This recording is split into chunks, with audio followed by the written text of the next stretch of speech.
आप सभी को राम राम। मैं दीपक कुमार आप सभी का स्वागत करता हूं आदर्श न्यूज में।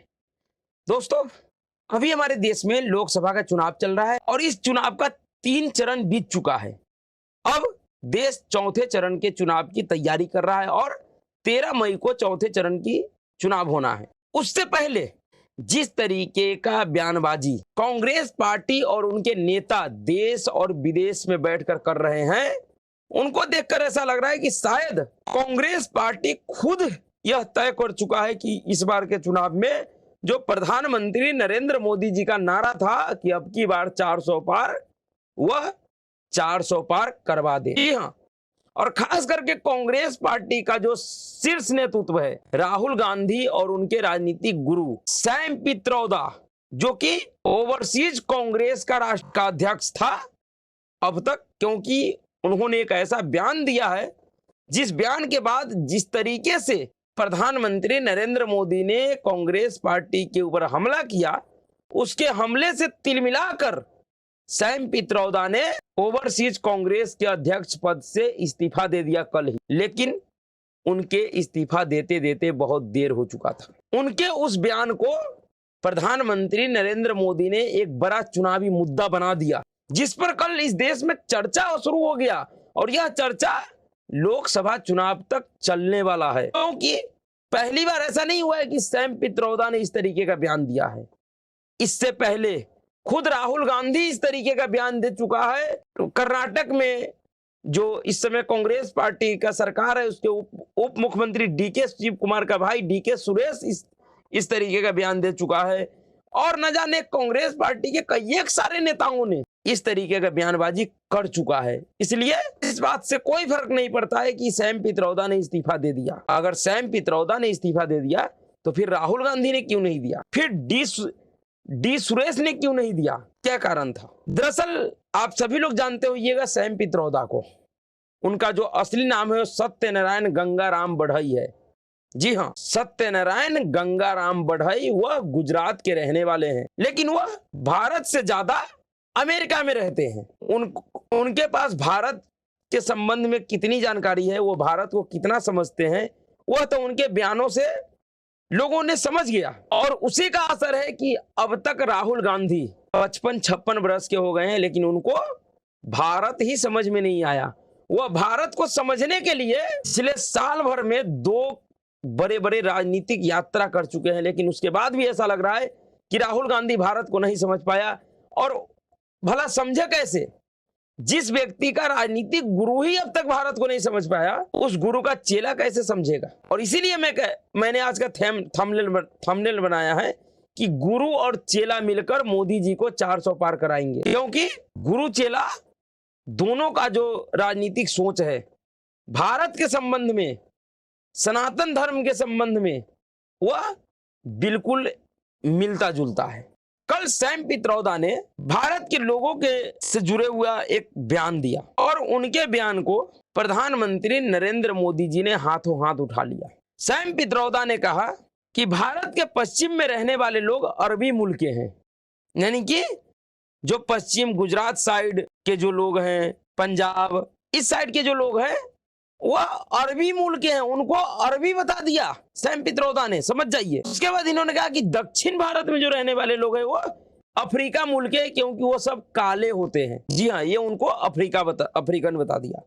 पूर्वोत्तर में रहने वाले लोग चाइनीज, यानी कि इन्होंने पूर्वोत्तर भारत के लोगों को चाइनीज बता दिया, क्योंकि उनका जो थोड़ा बनावट है, शारीरिक बनावट, वो थोड़ा मध्य भारत के लोगों से डिफरेंट है, हल्का सा डिफरेंट है। और उसको देखकर इन्होंने उसको चाइनीज बता दिया, उनको चाइना से जोड़ दिया। और सबसे हैरत अंगेज जो इन्होंने बयान दिया वो उत्तर भारत के लोगों के लिए। इन्होंने कहा कि उत्तर भारत के लोग फिरंगी लगते हैं। यह बहुत बड़ा गाली है एक तरीके से उत्तर भारतीयों को। ऐसे तो इन्होंने पूरे भारत के लोगों को ही गाली दिया है, लेकिन उत्तर भारत के लोगों को इन्होंने फिरंगी बता दिया, यानी कि अंग्रेज बता दिया कि उत्तर भारत के लोग अंग्रेज हैं, गोरे चमड़े वाले हैं, फिरंगी हैं। जी हाँ, यह कौन कह रहा है? राहुल गांधी का राजनीतिक गुरु सैम पित्रोदा, जो कि भारत से ज्यादा भारत के बाहर रहते हैं। दरअसल यह पहली बार नहीं है, ऐसे सैम पित्रोदा का बयान भी है। आप उनके बयान को भी सुन लीजिए, तो ऐसा न हो कि हाँ मैं सिर्फ अनर्गल बातें कह रहा हूं। सैम पित्रोदा का बयान भी, आप उनके बयान को भी सुन सकते हैं। बयान को ही सुन लीजिए, फिर आगे बढ़ते हैं। We could hold country together as diverse as India, where people on east look like Chinese, people on west look like Arab, people on north look like, maybe white, and people in south look like Africa. जी हाँ, इन्होंने अपने बयान में स्पष्ट कह रहा है कि ईस्ट जो पूर्वोत्तर भारत के लोग हैं वो चाइनीज, दक्षिण भारत के लोग अफ्रीकन, उत्तर भारत के लोग अंग्रेज है और पश्चिम भारत के लोग अरबी हैं। इनके इस बयान पर प्रधानमंत्री नरेंद्र मोदी जी ने जो पलटवार किया, उस पलटवार से पूरा कांग्रेस तिल मिला गया और अब यह एक बड़ा मुद्दा बन गया है।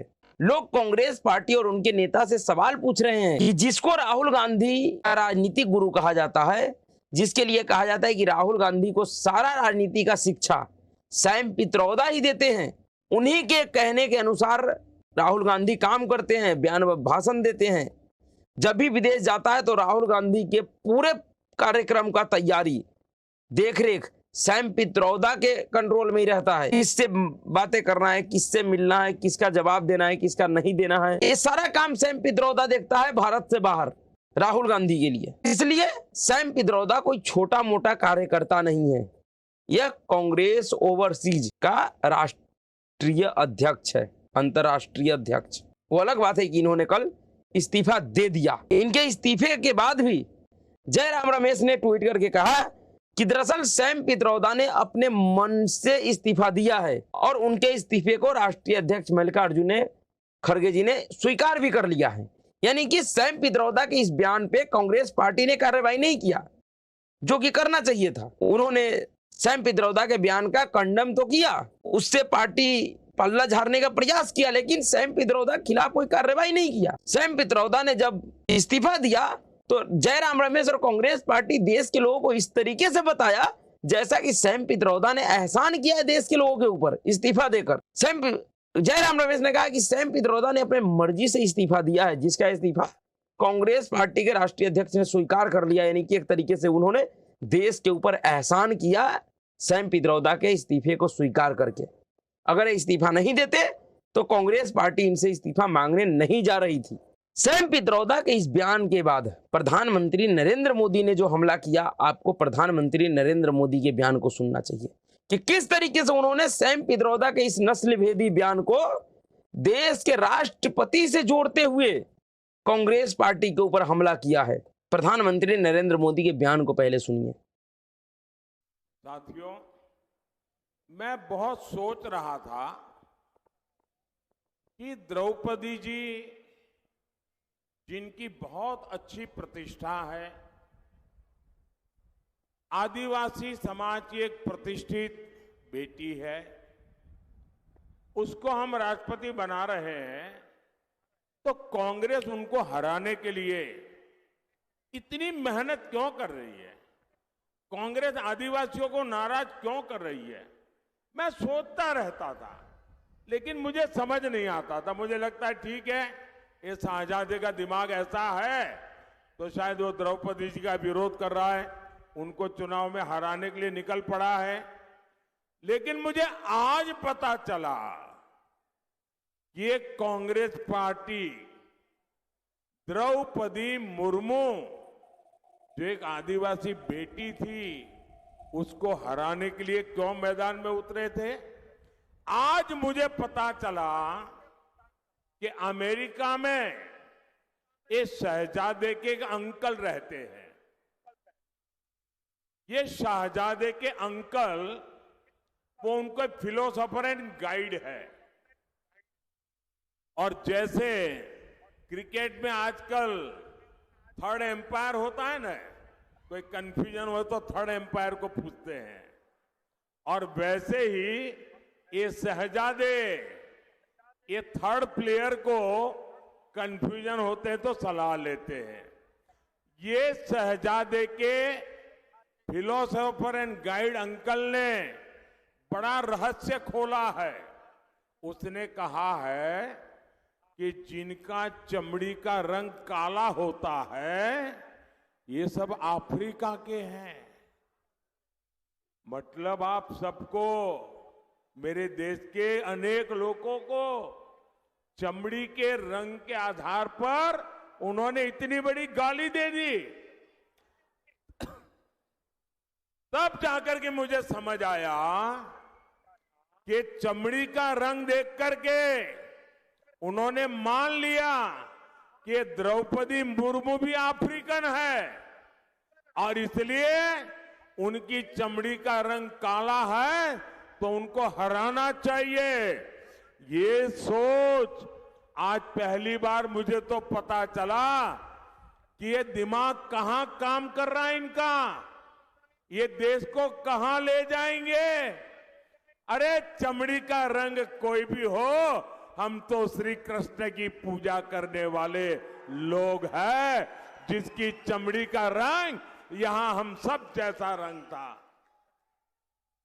जी हाँ, प्रधानमंत्री नरेंद्र मोदी ने इस पूरे विवाद को राष्ट्रपति चुनाव से जोड़ते हुए कहा कि हमें आज समझ में आया है कि कांग्रेस पार्टी द्रौपदी मुर्मू जी को हराना क्यों चाहता था। दरअसल इसलिए कि द्रौपदी मुर्मू जी आदिवासी समाज से आती है, दक्षिण भारत से आती है और उनका जो कलर है वो डार्क है। और शायद कांग्रेस पार्टी और राहुल गांधी को यह लगा, क्योंकि उनके राजनीतिक गुरु बता रहे हैं कि जिनका काला चमड़ा होता है वो अफ्रीकन मूल के होती हैं, और इसलिए इन लोगों ने द्रौपदी मुर्मू को भी अफ्रीकन समझ लिया और इसी कारण से उनको हराने के लिए इसने राष्ट्रपति चुनाव में इनका विरोध करना शुरू कर दिया, इनके सामने अपना कैंडिडेट खड़ा कर दिया। यह एक बड़ा हमला है और एक अस्पष्ट जो जनता इस बात से सीधे सीधे जुड़ता हुआ दिख रहा है कि हाँ यह बात सही है। शायद ऐसा ही कांग्रेस पार्टी ने सोचा होगा, क्योंकि जो उनका राजनीतिक गुरु है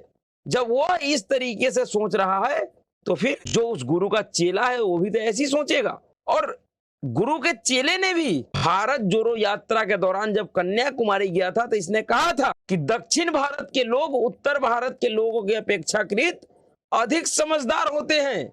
उत्तर भारत के लोग सतही सोच वाले लोग होते हैं, जबकि दक्षिण भारत के लोग बुद्धिमान और अधिक समझदार होते हैं, वह अच्छे से सोचते हैं। यह राहुल गांधी का बयान है। इंडिया अलायंस के ही सहयोगी दल डीएमके के नेता और तमिलनाडु सरकार के कैबिनेट मंत्री एक बार कह चुका है कि उत्तर भारत के लोग दक्षिण भारत में आके पानी पूरी बेचते हैं, टॉयलेट साफ करते हैं, यानी कि इस तरीके का बयानबाजी ये लोग शुरू से ही कर रहे हैं। फिर जिसका राजनीतिक गुरु ही इस तरीके का सोचता हो तो उसका चेला और उस चेले का जो सहयोग आसपास रहने वाले लोग हैं वो कैसे सोचेंगे, ये आप सभी जानते हैं। लेकिन कांग्रेस सैम पित्रोदा ने अपने इस बयान के माध्यम से एक चीज स्पष्ट कर दिया कि कांग्रेस पार्टी का जो विदेशी मूल वाला सोच है, जो उनका भारत को समझने का तरीका है, वह एक घृणित मानसिकता से ग्रसित लगता है। कांग्रेस पार्टी को शायद यह समझ में आ रहा है कि यह भारत 1947 में ही बना है, उससे पहले भारत नहीं था।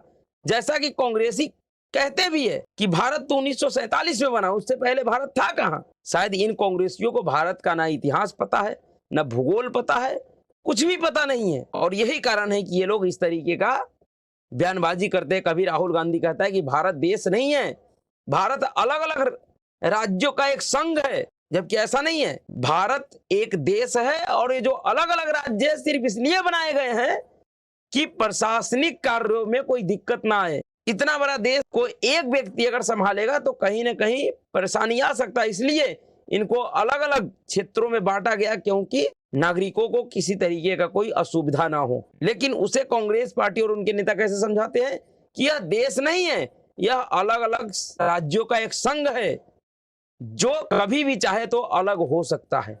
यह राहुल गांधी का ही बयान है, जबकि इस भारत का जो इतिहास है वह कई 1000 साल पुराना है। यह भारत तब भी था जब वास्को डिगामा का कोई किसी खानदान ने धरती पे पैदा नहीं लिया होगा। वो अलग बात है कि बहुत सारे ऐसे इतिहासकार मूर्ख और जाहिल इतिहासकार हैं जो कहते हैं कि भारत का खोज वास्को डिगामा ने किया। अरे बाहर में गया वास्को डिगामा। वास्को डिगामा जब इस धरती पे पैदा भी नहीं लिया होगा, उसका किसी खानदान ने पैदा नहीं लिया होगा, उससे पहले से भारत है। इस भारत का इतिहास जितना पुराना है उससे पुराना कुछ भी नहीं है इस धरती पे। लेकिन कांग्रेसियों को समझ में नहीं आता है, राहुल गांधी को समझ में नहीं आता है। इनको भी यही समझ में आ रहा है कि भारत का खोज सच में वास्को डिगामा ने किया और भारत को भारत बनाने का काम पंडित जवाहरलाल नेहरू और महात्मा गांधी ने किया, जबकि हकीकत इससे बहुत दूर है। भारत आज से नहीं, सदियों से विविधताओं वाला देश रहा है। इस धरती पे हर एक प्रकार के जीव जंतु मनुष्य सदियों से हैं, कोई आज नहीं हुए हैं। वास्को डिगामा ने इसको नहीं बनाया है, नहीं खोजा है। इसलिए सैम पित्रोदा हो या राहुल गांधी हो या इनके जैसे कोई भी नेता हो, इन लोगों का जो ये ज्ञान है यह अधकचरे वाला ज्ञान है, मूर्ख बनाने वाला, लोगों को बेवकूफ बनाने वाला ज्ञान है। यह लेफ्टिस्ट और माओवादियों का ज्ञान है, या भारतीयों का ज्ञान नहीं हो सकता है। देखिए यह मुद्दा कितना आगे जाता है, प्रधानमंत्री नरेंद्र मोदी से कहां तक लेके जाते हैं। तो अभी के लिए इतना ही। अगर आपको वीडियो अच्छा लगा तो वीडियो को लाइक कीजिएगा, शेयर कीजिएगा, चैनल को सब्सक्राइब कीजिएगा। नमस्कार।